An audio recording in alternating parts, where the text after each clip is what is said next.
जय श्री श्याम दोस्तों, स्वागत है आप सभी का श्याम दीवानी के चैनल में।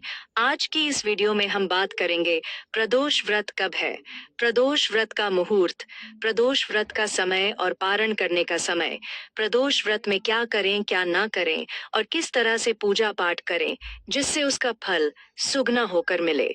तो आइए जानते हैं। जानने से पहले वीडियो को लाइक कर दीजिए और एक कमेंट बॉक्स में हर हर महादेव अवश्य लिख दीजिए।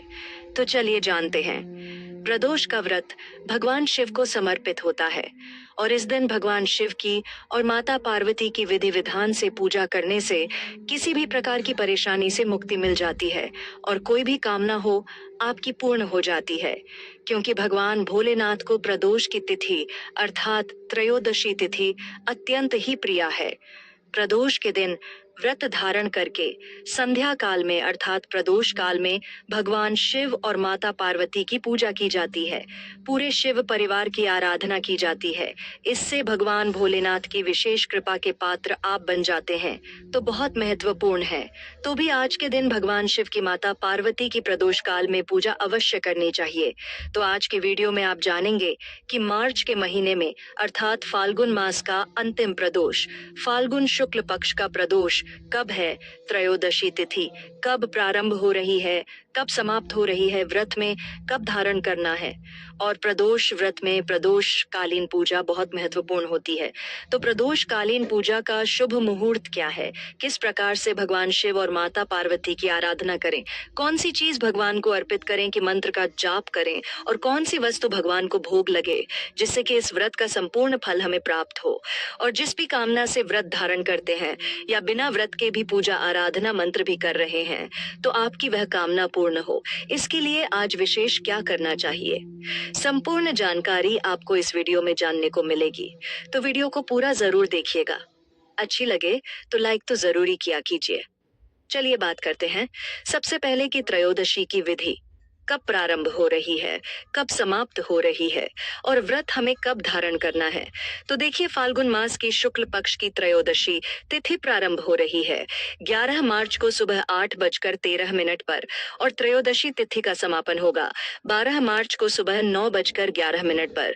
तो व्रत हमें कब धारण करना है। देखिए, प्रदोषकालीन पूजा ही त्रयोदशी तिथि में महत्वपूर्ण मानी जाती है और प्रदोषकालीन त्रयोदशी तिथि में प्राप्त हो रही है 11 मार्च 2025 मंगलवार के दिन। तो इस बार जो प्रदोष का व्रत होगा मंगलवार के दिन यानी कि 11 मार्च को धारण करेंगे और इस प्रदोष का नाम होगा प्रदोष।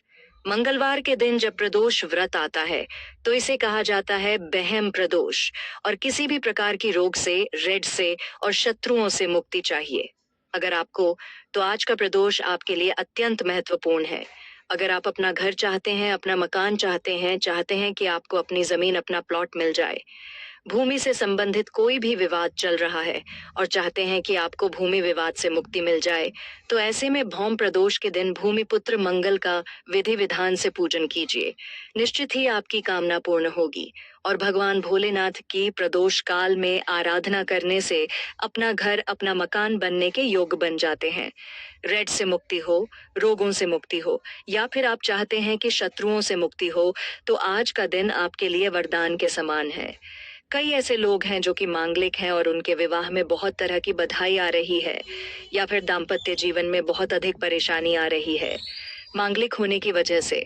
तो ऐसी अवस्था में भी बहुत प्रदोष आपके लिए वरदान है। आज के दिन शिव पार्वती की आराधना करने से मांगलिक दोष से भी मुक्ति मिल जाती है।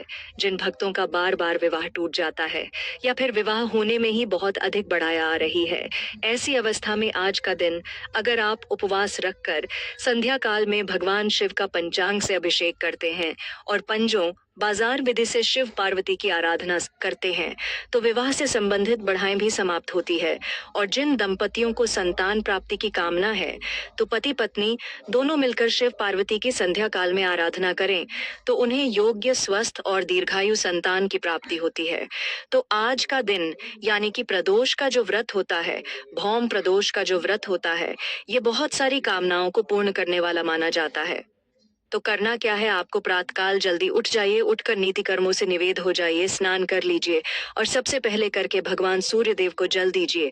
फिर अपने घर के मंदिर में विधि विधान से सभी देवी देवताओं की जो नीति की पूजा होती है वह कर लीजिए। इसके बाद भगवान भोलेनाथ का विधि विधान से पूजन कीजिए, उनका अभिषेक कीजिए और धूप दीप अक्षत पुष्प इत्यादि भांग धतूरा बेलपत्र इत्यादि जो भी चीज आपके पास उपलब्ध हो उसी से सुबह के समय विधि से पूजन करके और अपने व्रत का संकल्प ले लीजिए। विधान से भगवान शिव की पूजा कर सकते हैं और अपनी पूजा का संकल्प लेकर अगर आप पूजा करते हैं, अपनी कामना का संकल्प लेकर पूजा करते हैं, तो आपकी कामना जल्दी पूरी होती है, क्योंकि संकल्प लेकर जो हम पूजा करते हैं उसका फल हमें कई गुना होकर प्राप्त होता है। जो भक्त प्रदोष का व्रत करते हैं वह सुबह की पूजा पूरी करने के बाद फलाहार कर सकते हैं, मतलब फल या जल लेकर अपना व्रत कर सकते हैं और शाम के समय फिर से स्नान कर लीजिए, शुद्ध वस्त्र धारण कर लीजिए और भगवान शिव की विधि विधान से पूजा कीजिए। शाम की पूजा में आप चाहे तो मंदिर जाकर पूजा कर सकते हैं। अगर घर के आसपास मंदिर है तो नहीं तो अपने घर में भी शिवलिंग बनाकर, मतलब मिट्टी का शिवलिंग बनाकर पूजा कर सकते हैं, या फिर अगर घर में शिवलिंग है तो शिवलिंग की पूजा कर सकते हैं। ऐसा कहते हैं कि प्रदोष व्रत के दिन अगर हम शिवलिंग का अभिषेक करते हैं तो भगवान शिव का साक्षात अभिषेक हो जाता है। कहा जाता है कि प्रदोष व्रत के दिन अर्थात त्रयोदशी तिथि के दिन भगवान शिव शिवलिंग में साक्षात रूप से विराजमान होते हैं और जो भक्त शिवलिंग का अभिषेक करते हैं प्रदोष काल में उनके मनचाही कामनाएं पूर्ण करते हैं। तो शिवलिंग का अभिषेक जरूर कीजिए। आप चाहे तो मिट्टी का शिवलिंग बना सकते हैं या फिर मंदिर जाकर भी पूजा कर सकते हैं। भगवान शिव की संख्या कालीन पूजा के लिए सामग्री क्या चाहिए, तो देखिए आपको चाहिए जलाभिषेक करने के लिए जल, इसके अलावा पंचामृत चाहिए। आपको दूध दही की शहद शक्कर अब बना लीजिए। इसके अलावा धूप दीप अक्षत पुष्प तिल काले वाले तिल और शमी पत्र, शमी के पुष्प भांग धतूरा बिलोपत्र, सफेद पुष्प भगवान शिव को अत्यंत प्रिय है तो सफेद पुष्प आप ले सकते हैं।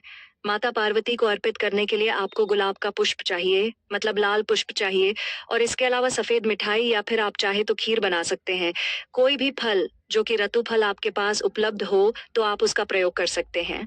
और आज बहुत प्रदोष है तो विशेष रूप से भगवान को जो भोग लगता है वह लगता है हलवा बना सकते हैं, जैसे गुड़ की मिठाई बना सकते हैं।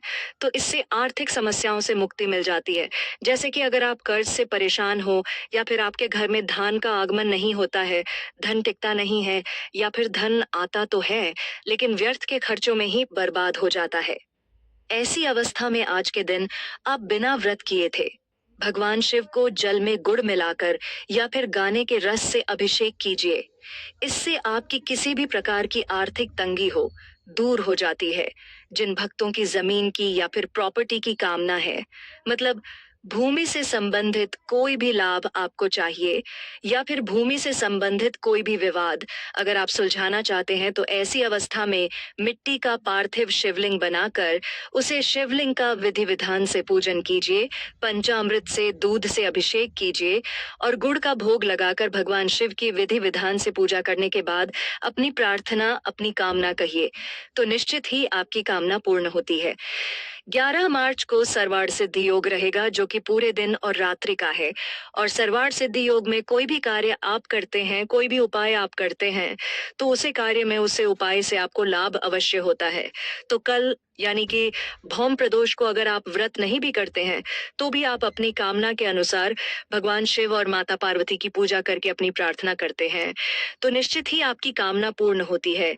इसमें कहीं से नहीं है, पूजा प्रदोष काल में करना है और प्रदोषकालीन पूजा का शुभ मुहूर्त है शाम को 5:30 से रात्रि में 8:30 तक। इस समय में विशेष रूप से आप मित्रों का जाप कर सकते हैं, जैसे कि पंचाक्षर मंत्र का जाप कर सकते हैं या आप चाहे तो महामृत्युंजय मंत्र का जाप कर सकते हैं। कोई भी मंत्र जो आप आसानी से उच्चारण कर पाए उसे मंत्र का जाप कर लीजिए। अगर विशेष कोई कामना है तो शिव रुद्राष्टक यानी कि नमामि शमीशान निर्वाण रूपम, इस मंत्र का अधिक से अधिक संख्या में जप कीजिए। कम से कम 11 बार या फिर 21 बार इस स्तोत्र का अगर आप पाठ करते हैं और फिर अपनी कामना कहते हैं, देखिए सर्वार्थ सिद्धि योग भी रहेगा और इतना शुभ दिन है तो ऐसे में आप भगवान शिव की आराधना जरूर कीजिए, चाहे निष्काम भाव से कीजिए या फिर आपकी कोई कामना हो तो कामना के अनुसार कीजिए।